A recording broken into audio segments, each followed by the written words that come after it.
Vin. I'm Sori. That's Lobby. And Salty and Chip. And we're about to do Slipknot before I forget. I don't really know anything about the song. This is a record, I think it was volume 3. And I stopped listening to them after Iowa, so I don't know this song. Why did you stop listening to them? I don't remember. I just outgrew them, I guess. I don't know. Oh, okay. I went through a period. I stopped listening in the middle. What were you listening to instead? I wasn't listening to anything. I was doing a bunch of reading. Oh. That's where I got all my Solzhenitsyn and Nietzsche in. Of which you would do well to learn from. Of which you would do well to learn from. God almighty. Ugh! Alright, different subject. I want to read it. Well, actually, we don't need to... those guys aren't relevant anymore because they're dead. They're dead. Stop it. Okay. Alright, Slipknot. Before I forget, yeah. Here we go. Go.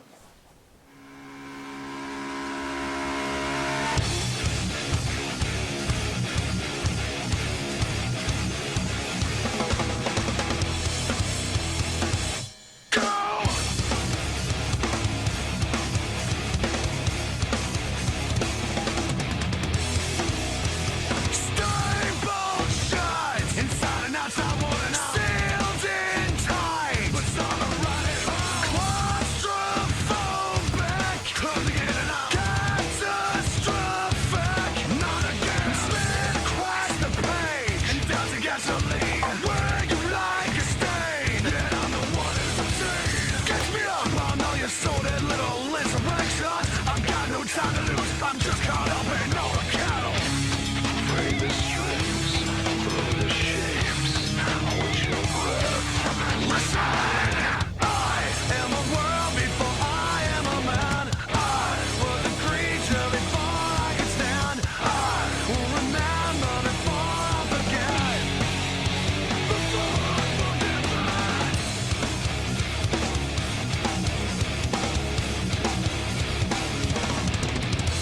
I'm rigged across the ditch and settled in the dirt. I'll wear you like a stitch. Yeah, I'm the one who's hurt. Pay attention to your twisted little indiscretions. I've got no right to win. I'm just caught up in all the battles. Locked in clutch, pushed in place. Hold your breath. Listen! I am a world before I am a man. I was a creature before I could stand. I will remember before I forget.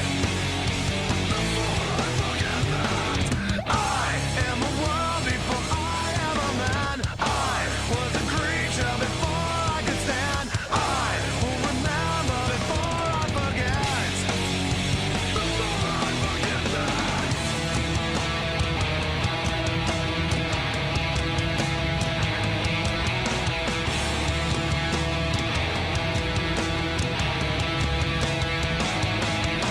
My end, it justifies my means. All I ever do is delay, but every time to evade.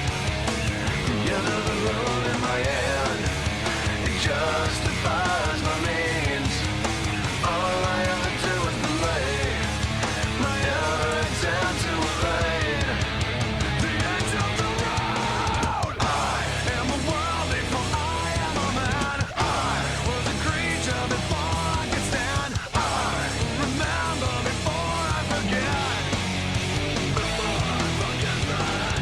I am a world before I am a man. I was a creature before I could stand. I will remember before I forget.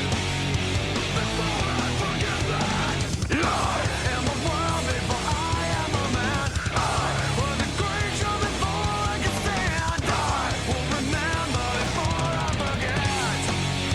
Before I forget that.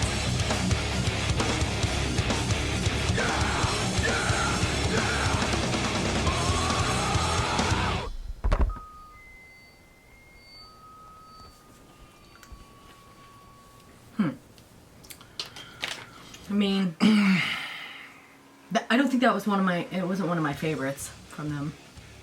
Had a kind of Nirvana feel at in the Really? In the chorus. I didn't pick up on that. Yeah, a little bit of a Nirvana feel, and that's not a bad thing. Yeah. I didn't feel like it had its same Slipknot energy. No. Yeah.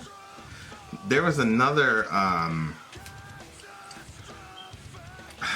there's another song from this record, and my friend played it for me. He's Yeah. like, "Oh, you haven't listened to Slipknot in a while. They came out with a new record." I was like, "Yeah," and then I looked at it and I was like, I listened to it for like 2 minutes. I was like, I'm good. Yeah. It sounded so different from the Slipknot that I was, the first 2 records, Yeah. and I was like, ah. I like when they do all I at guess once it- at the same time. I like I that. guess the next record is supposed to be more like Iowa. Is the it second like- record? What do you mean the next one? Is there one coming out? There's one coming out. They're working Oh. on one, so Oh, okay. maybe we'll do an entire live listen to that record. Whoa. Huh? Don't An commit entire to- live listen. Baby, don't commit. People get all wound up after that. Yeah. So I don't know. Sonically, it was like, okay. Yeah. Okay. Yeah, I mean, Maybe it's Bag of definitely Shells. my least favorite. It's probably my least favorite Slipknot song I've listened Yeah. to, straight through. So, I was surprised because I thought you'd like it. Because you're well, a big, I kept you're a hoping big for, Slipknot person. and then when it got to the end, I was like, yeah, no, like, Yeah. I was like, yeah, but it just didn't. It didn't have it. All right, so here we go. Stapled shut inside and outside a world. And I'm sealed in tight. Bizarre but right at home. Claustrophobic, closing in, and I'm catastrophic. Not again. I'm smeared across the page and doused in gasoline. I wear you like a stain. Yet I'm the one who's obscene. Catch me up on all your sordid little insurrections. I've got no time to lose. I'm just caught up in all the cattle. Pretty avant-garde lyric style here for Mr. Taylor. So it seems like he's trapped in a certain type of world. Like he's I thought it was stapled. himself. Yeah. Oh, he's stapled within himself is what you're Yeah. saying?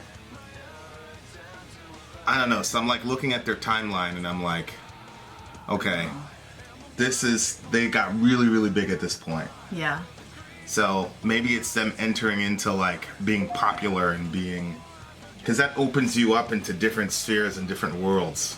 So now he becomes an insider in an outside world because it's not familiar to him.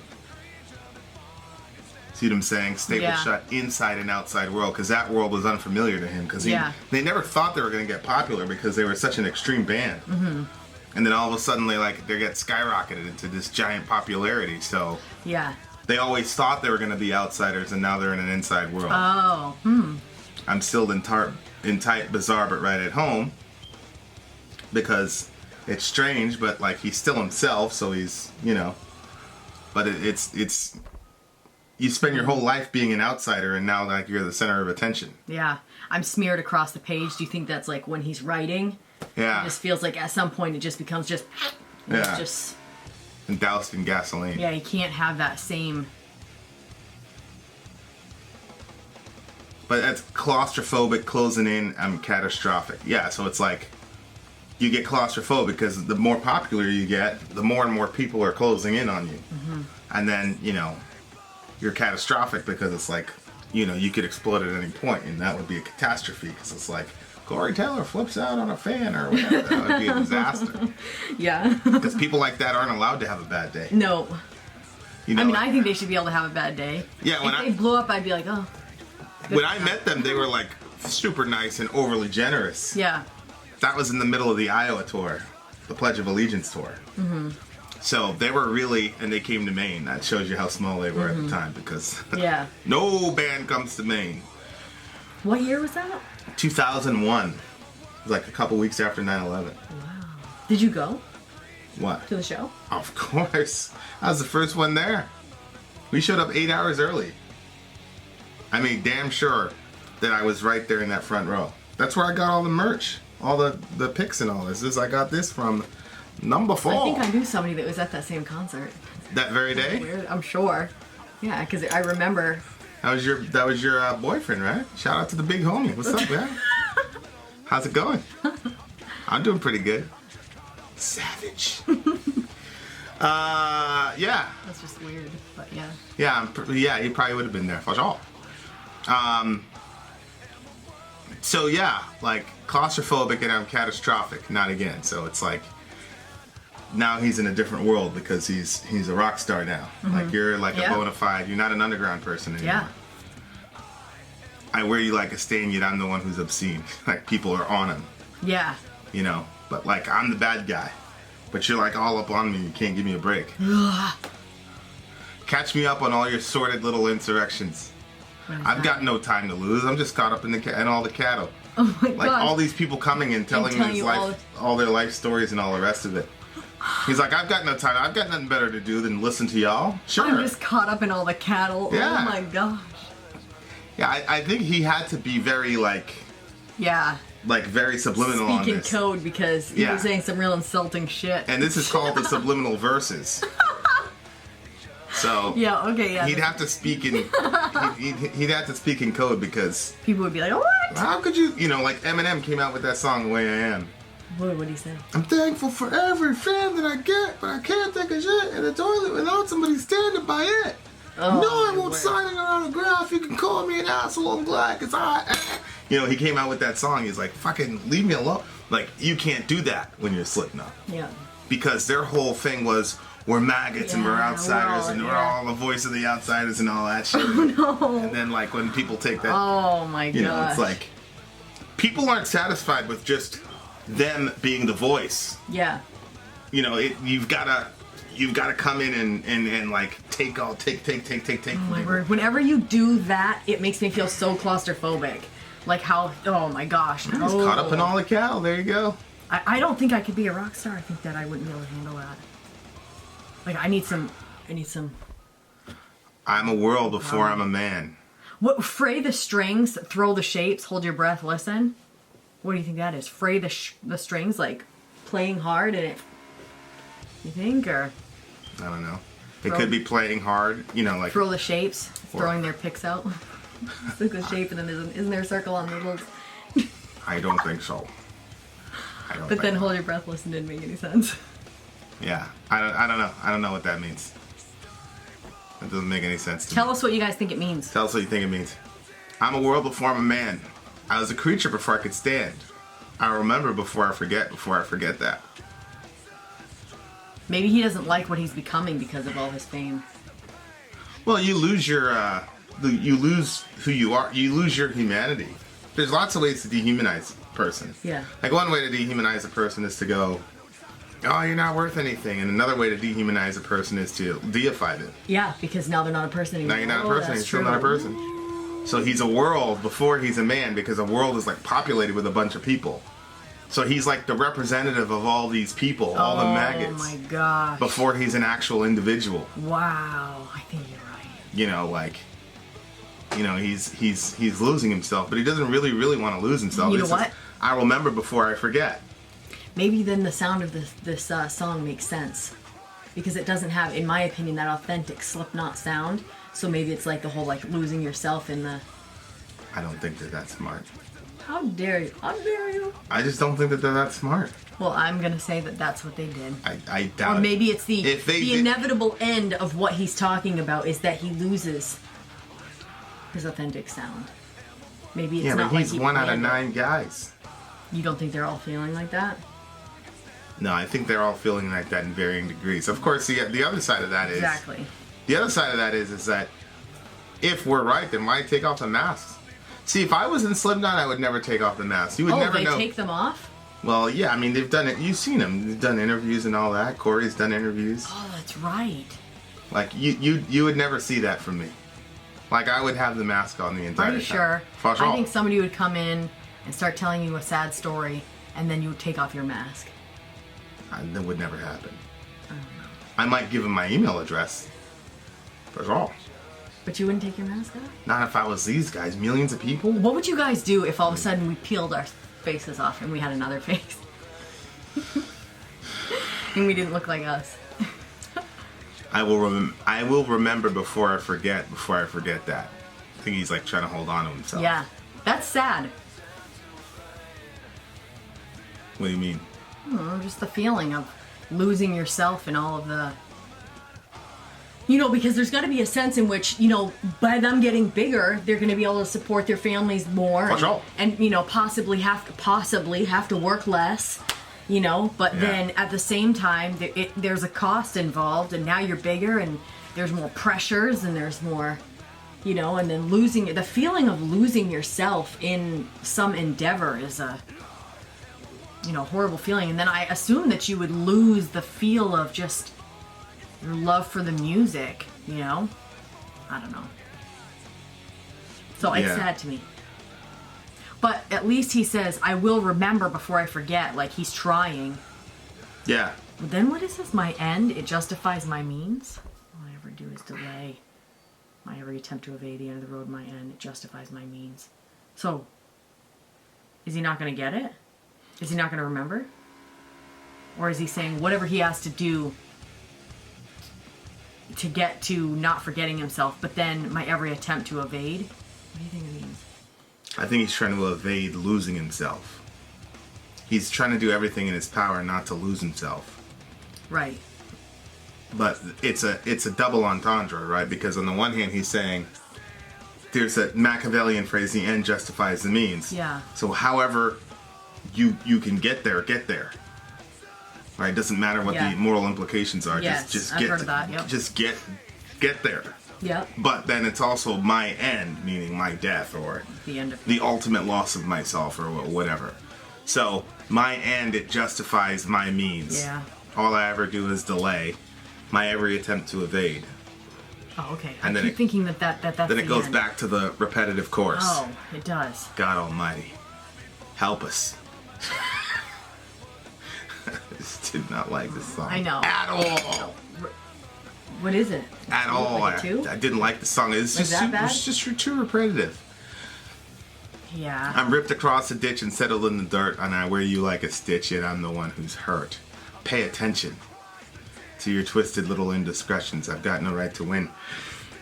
I'm just caught up in all the battles. You know what's interesting is, like, I feel like 20 years from now, somebody's going to be able to put together, you know, like with Tool, they had the little Fibonacci sequence, and then there's like the Holy Gift version of Tool, where it's like I feel like this thing is entitled The Subliminal Verses. It's called the Holy Gift? I thought it was... Okay, anyway, go ahead. What, the Well, Lateralis thing? Yeah, I know, but When they the Holy order it- Grail is what's in my head. When and they then I'm like, order wait, no, it in the that's Fibonacci sequence, Yes. that's what it's called, Yep. the Holy Gift. Like, I feel like 20 years from now, somebody's going to find some algorithm or something, and the way they did this thing, and it's going to be like some brilliant as hell, like super secret message. It's a subliminal verses. not- Maybe. Volume 3. Yeah, could be. You know that clown guy, the Sean Crahan, Yeah. the other percussionist, the guy who hits the thing? Like, Yeah. he's a smart motherfucker. That guy's smart. Well, maybe. Maybe you're right. So, I but mean, you who don't knows? think that musically they made it kind of meh, not Slipknot-y for a reason? You don't think they're smart enough for that? I think they were But you think they've got some deep Fibonacci sequence in here? I think they were tired. They were probably on tour at the end of the tour and like, oh, let's write a record. This just doesn't seem very like, it's just very formulaic and blah. And Yeah. Slipknot always has something that throws you at like, I wonder what Metal Elitist thinks about this, because he's a giant Slipknot fan. Yeah, I know. wanna hear what he thinks It's funny about this because song. during the song, I literally thought of him. I'm like, I wonder what he thinks about this one. Yeah. I kept like being hopeful, like hoping, like, okay, it's gonna get, and then it just never went anywhere. So I was sorely disappointed because I really like Slipknot songs, but this one, This is their third record. So Korn's third record was Follow the Leader. which is and a big one. That was the biggest record in nu metal history. It's the best record of all time. If you're for a nu prideful metal. person, it's gonna be tough when your record, when your thing doesn't go well. Well, this went really well for them. Oh, we did? Oh, for sure. Oh. For sure. I mean, this is like they went. Phew! Did people like this song? I mean, I don't know, because like I said, I wasn't really paying attention to them, but I do know that during that time period, I saw Slipknot fans all over the place. But like I said, I was in my cave, Yeah. formulating my worldview. Yep. So I didn't really, but I just know that every second person, because back in the day, like when Iowa came out, like you were like a certain type of person that liked Slipknot. Mm-hmm. You were just like, and then by 2004 or 5, because Iowa was 2001-ish, 2004, 2005, everybody and their mother was rocking a Slipknot shirt. Everybody. Like, it was crazy. So it was like, so I knew that they had like gotten massively big. I just didn't have the time, literally didn't have the time to realize, to listen to any of the music because I was too busy, yeah, you know, reading. So, but I don't know. I don't know what was going on with Slipknot at this time. Well, I wonder if the don't rest know of the songs on this album are the same way. So I want to hear from Leah, because Leah is our resident maggot Slipknot person. And then, I feel like, don't call her that. And then I'm like, well, no, maybe she wants to be called that. what, maggot? Yeah, I know. I'm sure all the I Slipknot know. people, they love being called names. I don't understand. I'm a baby fly. Look at that. The song right before is The Pulse of the Maggots. It's the name. Yeah. But that fits nicely with Before I Forget, if Yeah. our theory is true. That it's him dealing with all these maggots trying to, like, you know, leech off of him. My You know, gosh. it's like I'm a world. I mean, he's a world. Yeah, I don't understand it because I've never idolized somebody like that. Like, I don't understand, like, maybe because I didn't have that type of music, like, growing up and through my formative years and stuff like that. Like, I don't know what that is to, I remember my friends, like, like, falling in love with, like, these famous people, like, and like obsessing about them in posters and stuff like that. Yeah. And I remember thinking, what the fuck? They're so weird. I like literally could not wrap my head around falling in love with some famous person. It didn't make any sense to me. I'm like, you don't even know the person. So I'm actually like confused because I have never felt this way. I don't know what it is to obsess about somebody that is like an untouchable, I guess you could say. And like, you know, go to their concert all like, you know, like that and then crowd them. And I think even if I liked it, I wouldn't be the type of person that would want to crowd them. I'm just not that. So I don't understand. And I know you were explaining to me when you first went to your Korn concert and the excitement and the way that you were feeling. And I've never had a feeling like that. So it's so foreign to me. I don't even understand it. Well, it is. I do know that when the closer and closer I got to God, the less and less those people meant to me. So like now I'd be very, very happy to meet Corey or meet Jonathan Davis, Washall. But you know, now like the luster of whoa, you're talking to the guy of the music that you listen to, like that's pretty much not there. Because I've encountered God, you know. But when I was far away from God, like those guys were I mean, on a macro level, it's like human beings are always inclined to worship something. Yeah. And you're kind of built in with a worship valve, and it's gonna get triggered. Yeah. And so it doesn't matter. You're gonna worship a sports star. You're gonna worship a rock star. You're gonna worship something or someone. You're going to. Period. Mm-hmm. There's because everybody desires something bigger than themselves. Mm-hmm. Lulu, and like timestamp this part. Being in a Lilu, right? Lilu's gonna be That's like a timestamp. right. Shout out to the big homie. Lilu gave like No, you were saying something very important, and I just a timestamp exegesis of all my lunacies or pathologies or whatever. I read him the whole time, the whole thing while he's playing Madden. I was playing Madden. I'm hearing Lilu talk about how crazy I am, but yeah, I mean everybody has a worship valve, and you're gonna do it. You're gonna worship something. You're gonna devote your life to something. Yeah. I mean, it's that simple. I mean, at the risk of sounding psychotic, I feel like that if I wasn't married to you and I was watching like your channel, but I wasn't in it, it was like you and you were like reacting to music that I really like, I would want to like meet you, and I'd be very excited to be able to meet you. That's not the same as what these guys are going through. No, I'm saying I can't relate to the whole like wanting to meet somebody or like going around where they are, but I don't know if that's just because I'm in love with you, Like and I can't separate myself from that. You didn't want to meet John Piper or Paul Washer or anything like that? I wouldn't have, no. I mean, if they would have been there talking, I would want to sit in the crowd, but I don't want to have a one-on-one, like, but maybe I always feel like kind of weird about, like one time there was like this, and then maybe this is the only thing that I can compare it to, there was this he was like a traveling preacher. Greg Hubbard was his name, and like he would preach like so like passionately, and like he had a towel that he would like keep wiping it because he was sweating so much when he was preaching. And I remember like one time he said like, how do you picture that God calls to Adam in the garden? Of course, he goes, do you picture him like Adam? Which was kind of how I pictured it, like because Adam fucked up, you know. And then he goes, it was more like this, Adam, and he's calling out to him because he really loves him and, you know, wants to talk to him. And like when he like did this at the top of his lungs, like, and like you were like kind of startled because it was a little bit too loud, the volume was up a bit much, but at the same time you were like, whoa, like, is that how God calls for us? Like when he calls to us, is it like that, loving, compassionate, like that? So anyway, like I really thought he was something else. I literally thought like he could like just change the world just from his preaching. And anytime he would come to town, they would set up this big tent, and people like from all around the city would come in the tent, and he would like preach at them and stuff. And and people would, you know, come to the altar and, you know, want big changes. And I literally thought like one of these times like the top of the tent is just gonna explode, like, because everybody was just, you could feel the excitement in the air and stuff. I loved those tent meetings. Anyway, so like I remember one time, like, I was gonna get to meet him. Shoot, I don't even know if I should tell this part now that I already said his name. I don't know. Anyway, so my friend and I were like, he was at the conference that we were at, and so my friend and I had these like really, I think that they were a bit personal as far as like teenage girl questions go, but we like had questions about like, you know, how far is too far, like what's okay to do in a relationship.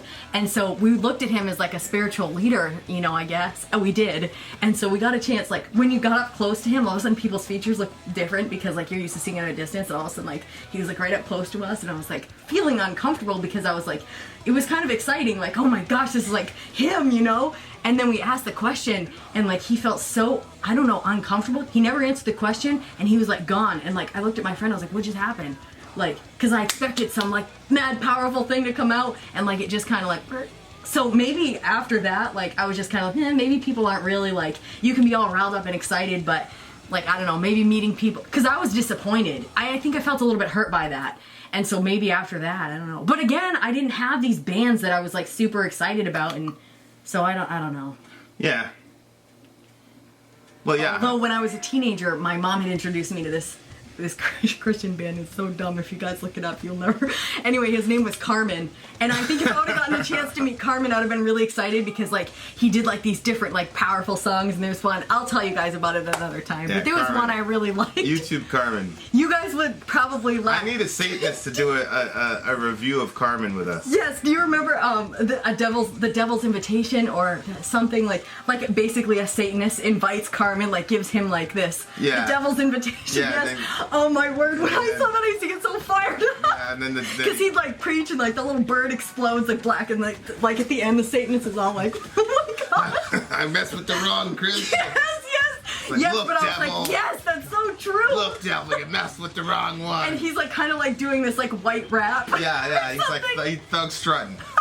You guys should check it out. Alright, A he's Devil's not sure. Invitation. If you watch it, put a comment and tell me what you think. He's like 5'7". He's not playing with y'all. But I thought, man, he's powerful. He's And that was the only concert I ever went to was one of his. Like, and that was kind of like on the That was verge on of the like, edge, huh? yeah. The other church people were saying that we shouldn't be listening to Carmen. He had girls dancing in his video, so everybody's like, Totally blushy to Regime. Yeah. You need protection from that. Good lord. and he went to see a Satanist. Ugh. But then after like I grew up, I'm like, he probably didn't do that shit. He probably just wrote a song about it. Because if he did, I don't know about the conversation going the way that it went, you know? Because we've talked to Satanists, it's just not like that. Yeah, they're not like that at all. It's all like, ugh. You guys seriously watch it. I think it's called The Devil's It has Invitation. nothing to do with Slipknot. Let's what do you rate this song? A 2. This I'm is a so 4. disappointed. This is a 4. I want to be. I think done. I'm emotionally giving it a 2. It probably was a 4. I want to escape from this song. Okay, I'll a give it a terrible 4 song too with because I do think it's a 4, but I felt like a 2 Subhanallah. only emotionally because I'm like disappointed because I expected more. This is terrible. This is probably the worst Slipknot song I've ever heard in my entire life. Sorry, guys. This is a terrible song. We love you. Whoever suggested Don't this, love this song. Yeah. if you're on Patreon, I'm gonna deduct 5 points from your team. It's that bad. Nobody's gonna admit to suggesting it now. It's true. I'll have to dig in the archives. All right, we're just gonna deduct I'm everybody. that petty. Vin out. Sorry, out. Gone. Don't listen to this song. You should. It's fine. Justifies my means. All I ever do is delay my own attempt